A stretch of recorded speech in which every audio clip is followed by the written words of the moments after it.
continuation of what we discussed yesterday, stoichiometry 2. And what we're going to do basically today is we're going to look at calculations. The first example, we have to calculate the volume of carbon dioxide at room temperature and pressure that is produced by heating this mass of sodium hydrogen carbonate according to the equation. So this is your sodium hydrogen carbonate. You have this, and you have this, and you are given the values. Now you are told that the volume of 1 mole of any gas at STP is this. Now the solution. The first thing to be done, you're going to calculate the relative molecular mass of this from the values given. Your sodium is 23, hydrogen is 1, carbon is 12. I'm having 3 oxygen, and the value for oxygen is 16. So the total there is 84. I know that the formula for calculating my number of moles is given mass divided by the relative molecular mass. Now, my given mass is 2.1, my relative molecular mass is 84. That means the number of moles becomes 0.025 moles.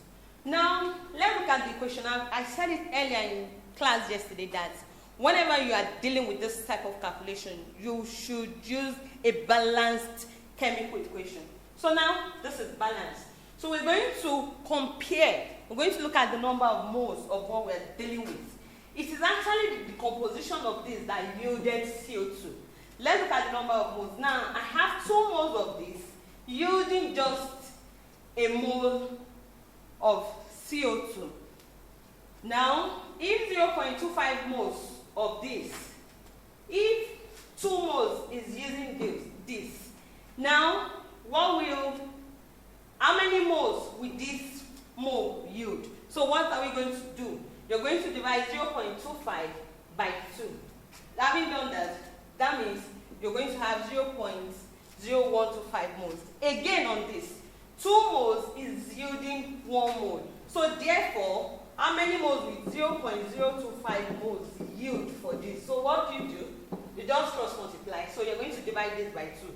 And that is what is going to give you 0.0125 moles. So from the value given earlier, 1 mole is going to occupy 24 dm cubed. That's the volume.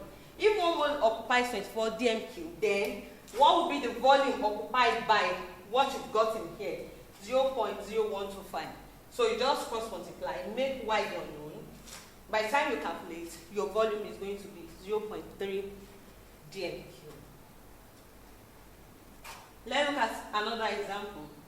Calculate the volume of aqueous sodium hydroxide of concentration 0.2 mole per dm cube, which will be required to neutralize exactly 25.0 cm cube of dilute sulfuric acid of concentration of this, according to this equation. Now, this is what we've been doing in lab when we are dealing with volumetric analysis. So, how do we go about this? You write your balanced equation out. And from the formula given you in class before, you know that your CABA over CBVP will be equal to NA over NB. This is concentration of acid, which is sulfuric acid. This is the volume. This is concentration of your base. This is the volume. This is number of moles of acid. This is number of moles of your base. Substitute your value.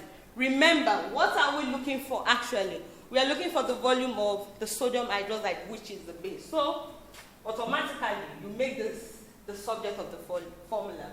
By the time you substitute your value, the concentration of acid is 0.25, volume of acid 25 cm cube, divided by the concentration of the base 0.2, the volume of the base, that's the unknown, number of moles of your acid. Now, look at this. So many mistakes from this. Because this is what is starting the equation, does not mean that's the acid. Look at what you have there. Sodium hydroxide is a base. So the number of moles of base there is 2. And this is the acid. Number of moles of the acid is 1. So if you're substituting this becomes 1 over 2. And that's what you have there. So cross multiply and make VB, which is the volume of the base, the subject of the formula. And at the end of the day, you're going to have 62.5 cm3. Remember, your unit is so important. So join me in class for further discussion on this.